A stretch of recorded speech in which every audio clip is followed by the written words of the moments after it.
Hello, this video is going to be different. I will continue the Nietzsche series, of course. It's going to be on the back burner, and I do enjoy doing it because I want to read this book again, and I want to work through all the aphorisms again because it's philosophically exciting and interesting. But I have a different idea I want to talk about today, specifically the difference between thinking and writing as we can examine in our philosophical methodologies. One thing that I was quite tired of in graduate school was reading and writing, and I was sick of it. And so much of philosophy, especially in the academic level, is channeled through the text. And the point of this, there are obviously very good reasons to want to do philosophy via text.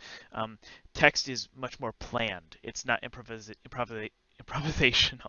It's but also less human. So there's going to be things that you gain by writing text and philosophy on text, but there's also a lot that you're going to lose, and I'd like to talk more about that specifically.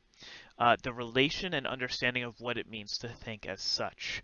If you read Kant or Hegel or Descartes, and the density and the difficulty of those texts is abundant to you, and your mind is basically saying while you're reading these texts, stop it, stop reading this nonsense. This doesn't make sense. I don't want to do this.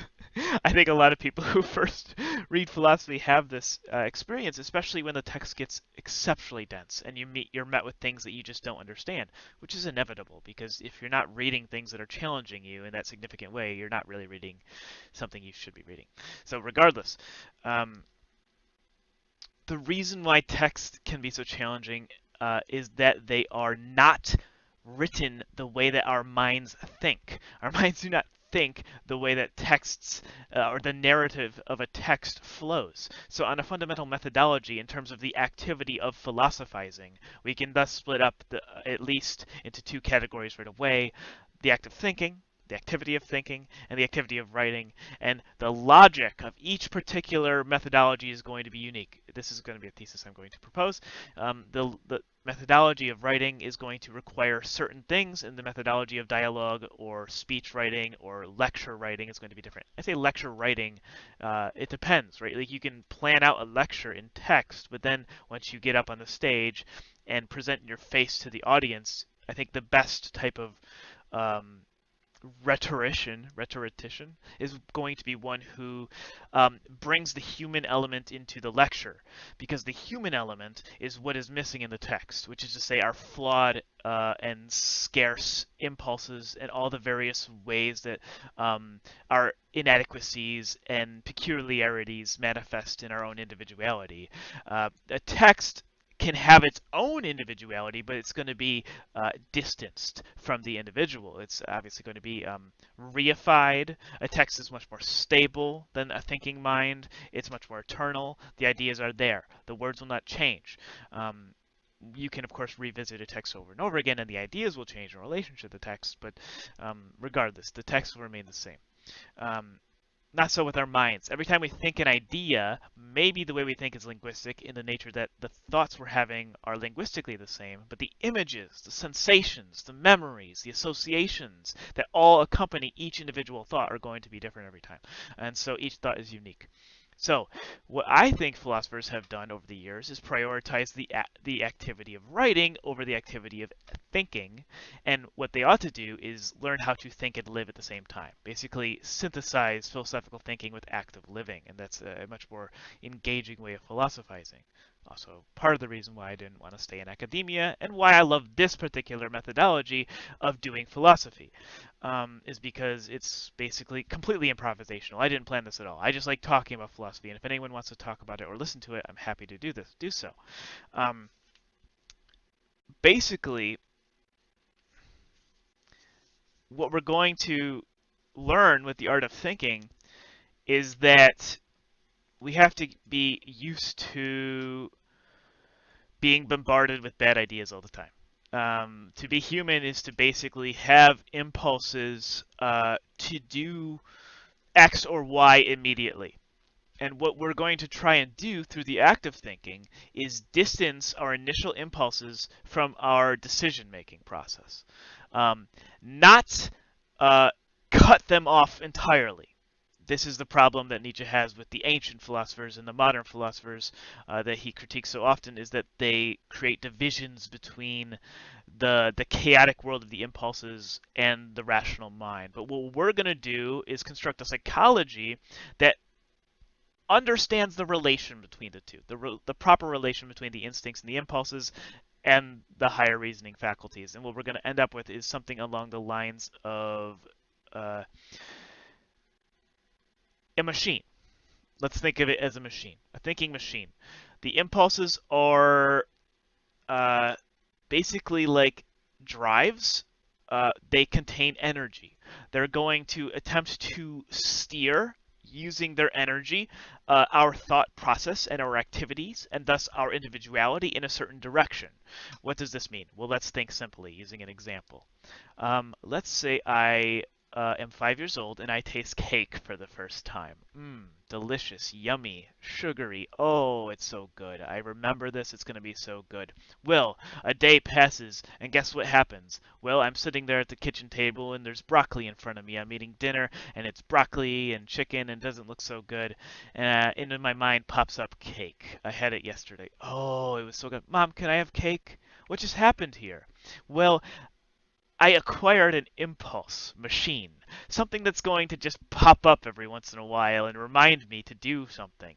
What is that desiring machine wanting me to do? Eat the cake. Why does it want me to eat the cake? Because it remembers that the cake is yummy. And we haven't worked through the process yet, because we're 5 years old, of course, that of reasoning regarding the nature, the proper relation that we ought to have with hedonistic desires. So we're going to start that learning process right away at the age of 5, and we're going to learn over time how to handle this particular impulse.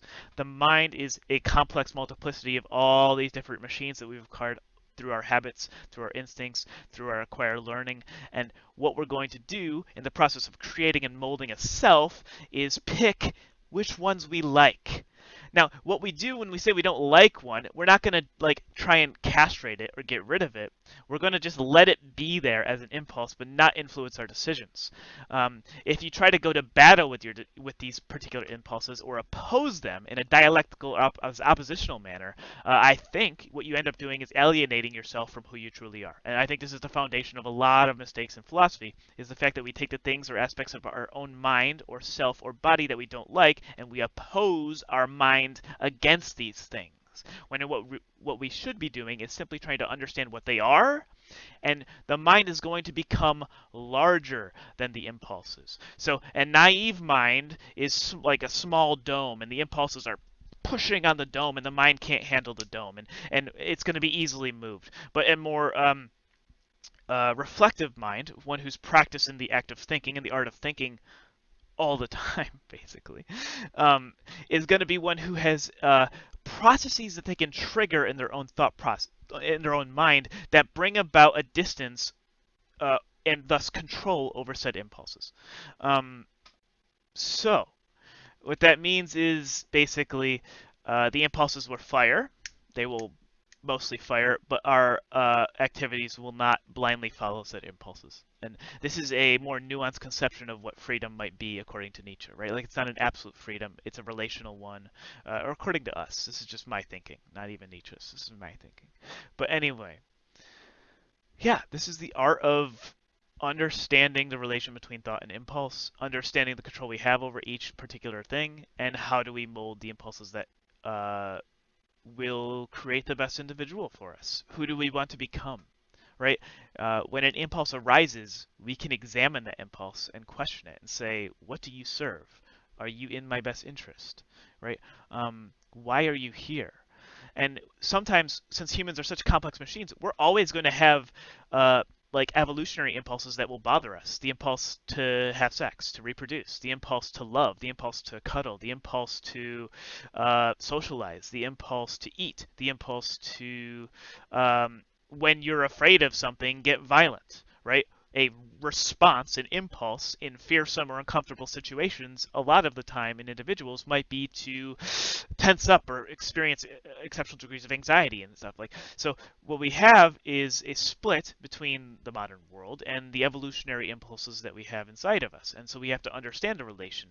And what we can't do is say, well, we have to get rid of those impulses entirely because I'm pretty sure they're just going to be there forever. Instead, we have to reconceptualize what it means to grow as an individual so that we can outgrow our impulses or grow larger than them. I'm reminded of a Nietzsche quote. I can't remember where it was, but something along the lines of in order to endure polluted rivers, one must be as large as an ocean. The polluted rivers are the human, all too human impulses that we deal with on a day-to-day basis. We're all going to have them, and we're always going to have them. So how do you deal with them? We have to become bigger than them. You have to gain power over them, but power not through opposition and duality, but through understanding and inactivity. With relation to our impulses, the true power, as Bruce Lee says, is through calm. To simply allow right the impulse to be there and not act on it. And how do you gain that distance? Through the mind, through thought. The mind distances or opens up time. What you're doing when you're thinking is you're pausing the flow of cause and effect from your impulses to your actions.